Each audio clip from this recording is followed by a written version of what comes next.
Bon dia.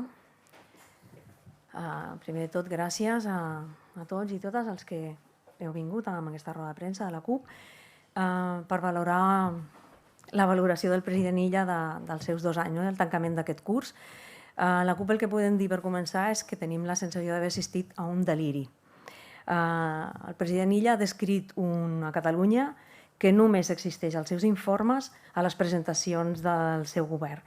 Ens ha parlat del passat, però sobretot ens ha parlat del futur. Ens ha parlat del 2030, del 2040, de projectes que algun dia sembla que donaran resultats, però per governar ara, el seu mandat, el que ha de tenir clar és que acaba el 2028 i avui no té respostes per als principals problemes d'aquest país.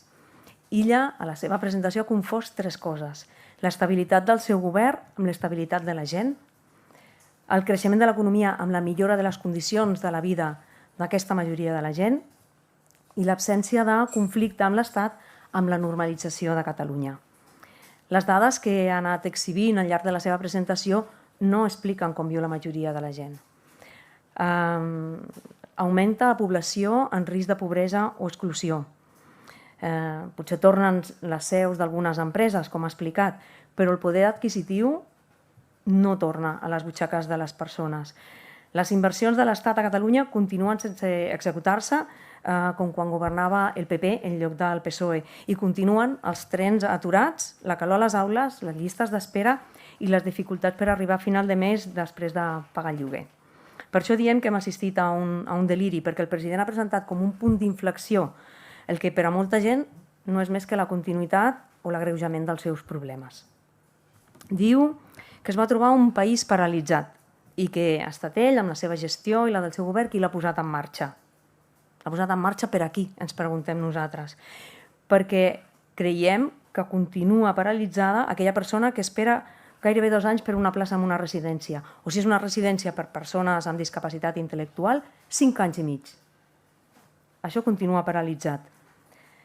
Continua paralitzada la vida perquè quan paga el lloguer i paga la cistella de la compra, se li acaba el sou. Continua paralitzada per la persona que no sap com arribarà demà a la seva feina perquè hi ha un esvoranc de més de 20 metres a les obres de Montcada i s'ha tornat a paralitzar l'R2. Per tota aquesta gent, el país continua paralitzat. Ella afirma que Catalunya torna a ser la locomotora d'Espanya. Però una locomotora no serveix de gaire si deixa una part important del país a l'andana. Si els trens no funcionen, si els salaris perden poder adquisitiu, si l'habitatge s'endú mig sou, si els serveis públics no hi són quan se'ls necessita, Catalunya pot ser la locomotora de l'economia espanyola, però continua paralitzada la vida de molta gent. Un país no es posa en marxa perquè tornin algunes seus socials. Un país no es posa en marxa perquè el govern anunciï projectes per al 2030. El president també ha parlat de prosperitat compartida. El 2025 la població en risc de pobresa i exclusió ha augmentat fins al 24,8% i entre els menors de 16 anys ha arribat al 36,1%. Som el país que està a la cua d'Europa. Catalunya està a la cua d'Europa en pobresa infantil. Si augmenta la pobresa, qui està compartint? Què és el que estem compartint exactament? Quina és aquesta prosperitat que estem compartint? Aquest és el país que governa Salvador Illa, per molt que ell ens expliqui les seves fal·làcies amb la seva intervenció. Aquest és el país que tenim ara mateix. Pràcticament no ha parlat de la pagesia.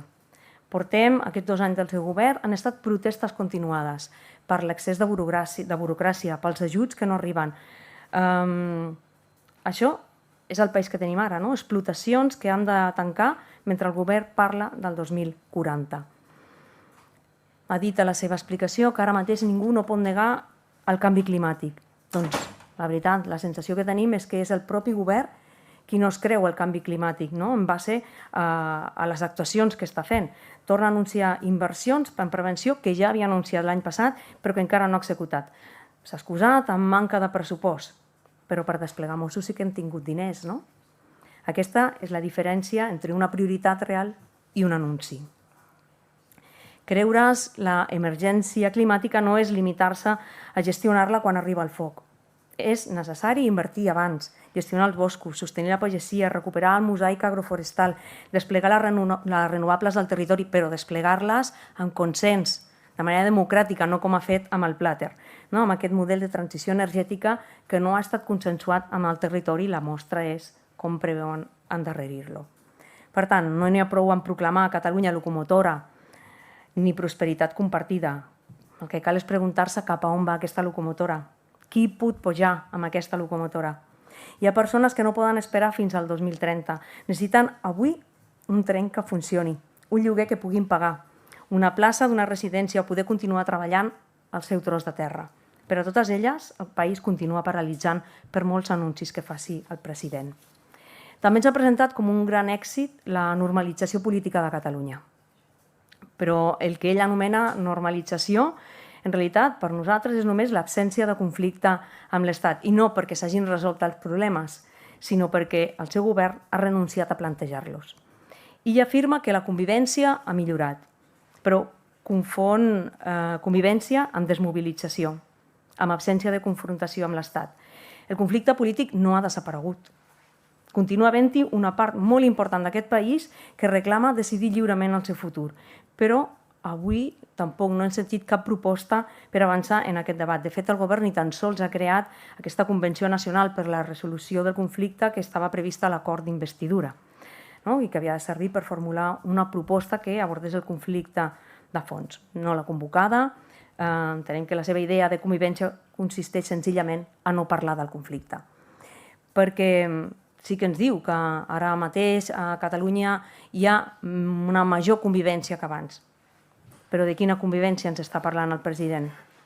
Quan hi ha una extrema dreta que creix, que assenyala les persones migrants, que qüestiona drets fonamentals. Pel PSC sembla que la convivència no es trenca quan avança l'odi, sinó quan Catalunya qüestiona la unitat d'Espanya. Mentre l'independentisme calli, poden presentar el país com a pacificat. Per nosaltres això no és convivència, sinó convertir una renúncia nacional en normalitat. Fins i tot a la seva explicació ha tret pit del retorn de la seu social d'algunes empreses que van marxar al 17. Això ens sembla especialment greu venint d'un partit que va participar del 155, que va contribuir a crear aquell clima polític que va ser el que va provocar que aquelles empreses marxessin. I ara presenta el retorn com una prova de normalitat, però en realitat no presenten cap sortida democràtica al conflicte que va esclatar aleshores. Aquesta normalització que explica el president tampoc significa que l'Estat compleixi amb Catalunya. Les inversions continuen sense executar-se, Rodalies continua fallant, el traspàs continua sense fer-se efectiu i el govern prefereix protegir el govern espanyol abans que defensar els interessos de la població de Catalunya. Tampoc en educació ni en llengua la normalitat que descriu el president Illa tampoc no existeix. Començarà el curs amb una vaga docent, que ja està convocada pel dia 8, després d'un conflicte que el govern no ha sabut resoldre. L'error en les proves PISA ha posat en qüestió el rigor d'aquest departament, després que venim també de la fallada anterior a les adjudicacions d'estiu, cada nova sentència obre una nova escletxa contra el català a l'escola. Això no és normalitat, no podem dir que estem en un moment de normalitat quan continuen caient sentències de tribunals espanyols per desmuntar el model d'escola catalana. De tot això, el president avui no n'ha dit res, no ha dit ni una paraula. Ha esmentat noves places i nous cursos de català, però no ha parlat de si la llengua és una prioritat per tot el govern, que ja sabem que no ho és. Les escoles, els hospitals, els jutjats, a les comissaries, a les universitats, als centres de treball, tot això exigeix que les conselleries assumeixin responsabilitats amb la llengua i tot això no s'està impulsant des de l'actual Conselleria de Política Lingüística. Aquesta conselleria intenta compensar les renúncies de la resta del govern, però no n'hi ha prou amb això. I aquesta és la normalització que celebra en Salvador Illa. Silenciar el conflicte polític, avalar els incompliments de l'Estat i administrar aquest retrocés del català. No hi ha normalitat a Catalunya, no n'hi ha. El que ha normalitzat és aquesta renúncia des del govern a exigir la nostra sobirania i a defensar els nostres drets. Per acabar, en Salvador Illa ha dit que ha trobat un país paralitzat i que l'ha posat en marxa. Nosaltres creiem que Catalunya no està paralitzada. el que està paralitzat és el seu govern davant dels problemes reals del país. Creiem que el país sí que es mou.